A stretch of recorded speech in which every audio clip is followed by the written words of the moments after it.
ਨੀਤਾਂ ਬਹੁਤ ਮਾੜੀਆਂ ਹੁੰਦੀਆਂ ਜਿਹਦਾ ਕਿ ਜਿਹੜੇ ਪੱਕੀ ਮੂੰਹ ਲੱਗ ਜਾਂਦੀ ਆ ਉਹਨਾਂ ਨੂੰ ਪਤਾ ਵੀ ਆਤੇ ਹੱਥ ਦਾ ਉਹਨੇ ਕੰਮ ਕਰ ਜਾਂਦੀ ਹੈ ਸ਼ਰਮਾ ਜਾਂ ਹਨੀ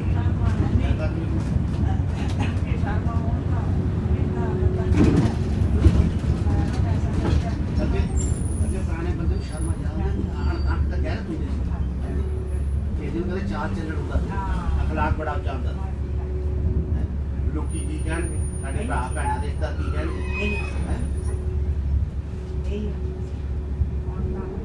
ਉਹਦਾ ਸ਼ਰਮ ਖਾਈ ਰਹੀ ਹੈ